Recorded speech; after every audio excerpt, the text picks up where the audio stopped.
Our theme tonight is forgiveness. And I think if we're honest about forgiveness, we'd probably say that forgiveness is a lot like prayer. When it comes to our prayer life, we'd say it's not all that it should be and all that it could be. And when it comes to forgiveness, especially as we see the bar that Jesus puts out there for forgiveness is probably not everything that it could and should be. Peter once asked Jesus how many times he should forgive a brother. And he said to Jesus, hinting around, maybe 7 times. And Jesus said, no, 70 times 7.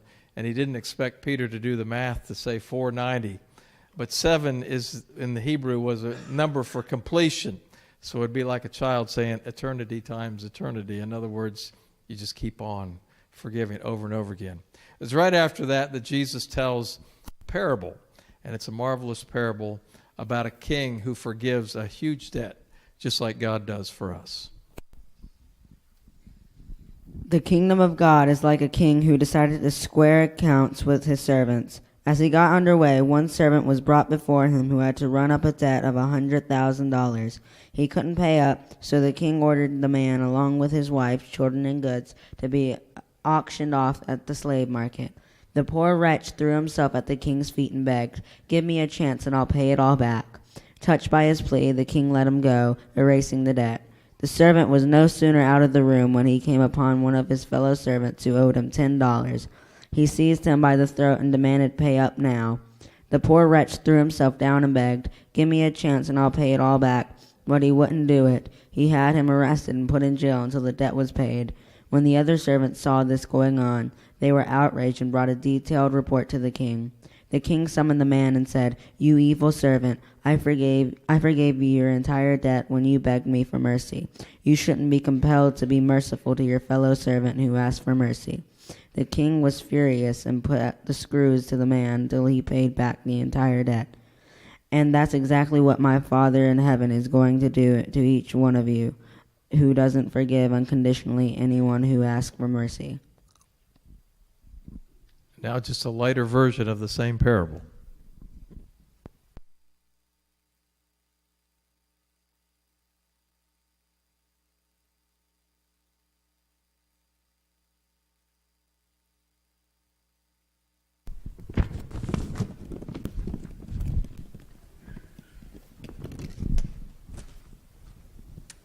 You, come here.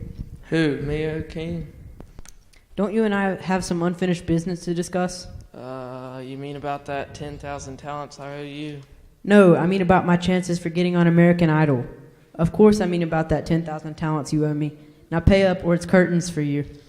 Well, we just put in mini blinds, but thanks anyways. Look, if you don't give me the money this instant, I'll be forced to sell you, your wife, and your children. You can't sell my wife and children. Why not? I tried that already. 14 people wanted their money back. But listen, I'm good with the money. I just need a little more time. Why is it every time I ask you about this money, you've got some excuse? Hey, at least I'm consistent. So what is it this time? Bad investments. I guess the world just wasn't ready for designer loincloths. So you don't have my money? Just give me a few more weeks. I promise I'll have it. Out of the question. I've waited long enough. Now there's only one thing left to do. No, I'm too young to die. I'll get the money, I promise. Just give me one more chance. Please, I beg you, don't kill me. Think how this will look in the news. Think how this will look to your subjects. Think how this will look on my credit rating. I'm not going to kill you. But isn't that a weapon in your coat? Only if I want to paper cut you to death. This is just a document that says I'm forgiving you of your debt. You mean I don't owe you anything?